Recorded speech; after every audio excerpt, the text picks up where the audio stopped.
श्री शिवाय नमस्तुभ्यं दोस्तों। हर हर महादेव। जय माता दी। माता रानी भोलेनाथ की कृपा आप सब पर सदा सर्वदा बनी रहे। आपके अपने चैनल रवीश अर्चना में आपका स्वागत है।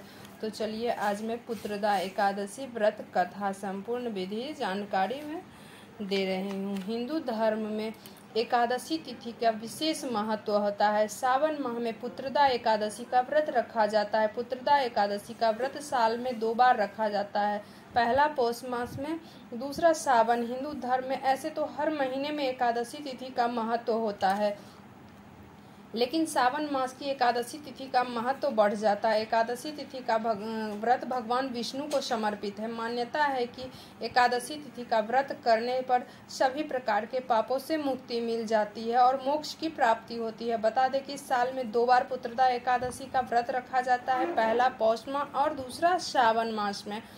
तो सावन मास की शुक्ल पक्ष की एकादशी तिथि को पुत्रदा एकादशी कहा जाता है। इस दिन की जाती है भगवान विष्णु की पूजा। पुत्रदा एकादशी का व्रत 27 अगस्त दिन रविवार को रखा जाएगा। इसे पवित्र एकादशी भी कहते हैं।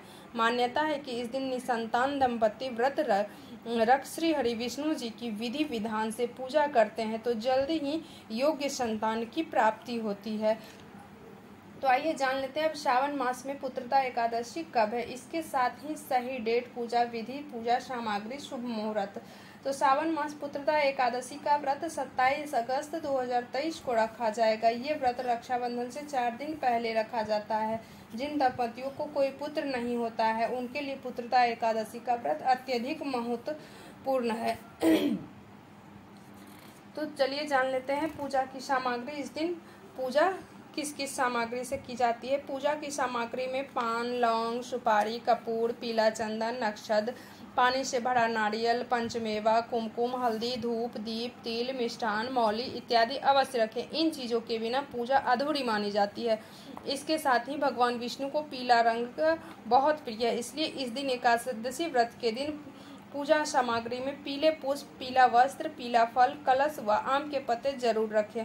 तो आइए जान लेते पुत्रदा एकादशी का महत्व क्या है। तो इससे पहले मैं आपको पुत्रदायिनी एकादशी की कथा सुनाऊंगी, इसके बाद मैं इसकी सुनाती हूँ। युधिष्ठिर ने कहा, हे केशव, श्रावण मास के शुक्ल पक्ष की एकादशी का नाम क्या है, क्या महात्म्य है, क्या आइए कहिए। श्री कृष्ण जी ने कहा, हे राजन, ध्यान पूर्वक इसकी भी कथा सुनो। द्वापर युग में महीपति राजा महिष्मती नगरी में राज्य करता था, परंतु उसके पुत्र न होने के कारण वह अत्यधिक ही दुखित रहता था। पुत्र प्राप्ति के लिए अनेक प्रकार के प्रयत्नों करता रहता था। अनेक प्रकार की चेष्टा करने पर भी जब उनको आनंद देने वाला पुत्र रत्न प्राप्त नहीं हुआ तो राजा ने अपनी वृद्धावस्था को देखकर एक दिन अपनी सभा में अत्यंत ही चिंतित होकर प्रजागणों को संबोधित करके कहा कि प्रजागणों में इस जन्म में जहाँ तक ध्यान आता है कि कोई पाप भी नहीं किया, कर्म नहीं किया और अत्याचार पूर्ण प्रजा से धन को भी लेकर अपने अर्थकोष में सुसज्जित नहीं किया, न किसी की धरोहर का ही हरण किया तथा अपनी प्रजा का पालन पुत्र के सदृश करा है।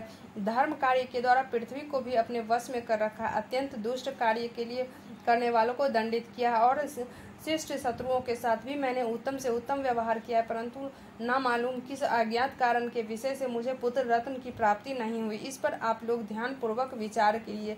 तो इस प्रकार के राजा का वार्त वचनों को सुनकर कि प्रजागण और पुरोहित आपस में सम्मति करके राजा के कल्याण के निमित्त वन को गए और मुनियों के आश्रम को ढूंढते हुए इधर उधर वन में भ्रमण करने लगे। उसी वन में उन्होंने अत्यंत ही घोर तपस्या करते हुए निराहार जितात्मा जित क्रोध मुनि का दर्शन किया, जो कि सर्वधर्म तत्ववेता एवं सर्वशास्त्र पारंगत दीर्घायु महात्मा लोमस थे, जिनके की कल्प के अंत में केवल लोमस ही गिरते हैं। इसी कारण उनका नाम लोमस पड़ा। इस प्रकार उन त्रिकाल महात्मा लोमस को देख करके सब लोग अत्यंत ही हर्षित होकर निकट यथोचित रूप से प्रणाम करके उनके पास स्थिर हो गए। लोमस मुनि ने सब लोगों को देखकर यह प्रश्न किया कि तुम लोग यहाँ पर किस कारण से आए हो और यहाँ पर क्यों स्थित हो गए हो। तब सब मनुष्यों ने कहा कि हे महाराज, हम सब लोग अपने कष्ट से निवृत्त होने के लिए आपके शुभ स्थान पर आए हैं। वह कष्ट यह है कि हमारा महिजित नामक राजा अत्यंत ही धर्मात्मा है, परंतु वह पुत्रहीन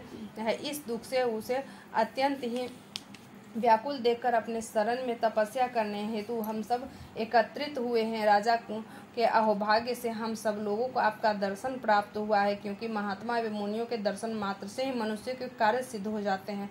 अस्तु आप हम लोगों के ऊपर कृपा दृष्टि करके इस प्रकार का उपदेश कीजिए कि जिससे हमारे धर्मात्मा राजा का कार्य सिद्ध होकर कल्याण होवे। प्रजाजनों की इस प्रकार की बातों को सुनकर क्षण भर तक ध्यान मग्न होकर राजा के पूर्व जन्म के वृतांत को समझकर लोमस ने कहा कि यह राजा पूर्व जन्म में अत्यंत ही घोर पापी और महादरिद्र जाति का वैश्य था। अपने व्यवसाय हेतु इस नगर में से उस नगर से उस नगर से दूसरे नगर में इसी प्रकार बराबर भ्रमण किया करता था। एक समय की बात है कि ज्येष्ठ मास शुक्ल पक्ष की एकादशी को मध्याह्न के समय प्यास से अत्यंत व्याकुल होकर जल के हेतु कोई उत्तम स्थान को ढूंढने लगा। संयोगवश उसको एक अत्यंत ही उत्तम और स्वच्छ जलाशय दिखाई पड़ा, जिसको देख जल पीने की इच्छा से उसके समीप गया। उसी समय कुछ ही दिनों की ब्याह हुई एक गौ अपने साथ बछड़ों को लिए हुए उसी जलाशय पर आकर जल पीने लगे। उसी समय इस बनिए ने उस जल पीते हुए गौ को हटाकर स्वयं ही जल को पिया। इसी पाप के कारण निसंतान है, परंतु कुछ पूर्व जन्म के पुण्य के प्रताप से उसको राज्य प्राप्त हो गया। मुनि ने जी की बातों को सुनकर प्रजाजन और पुरोहितों ने कहा कि हे महाराज, हम लोगों ने पुराणों के द्वारा इस प्रकार सुना है कि पुण्य कार्य करने से पाप नष्ट हो जाते हैं। सो आप कृपा करके इस प्रकार पुण्य का उपदेश करिए कि जिससे पाप नष्ट होकर राजा महिजीत को पुत्र उत्पन्न हो। तब लोमस ऋषि ने कहा, हे मनुष्य, श्रावण मास के शुक्ल पक्ष की पुत्रदा एकादशी नामक एक व्रत है। तुम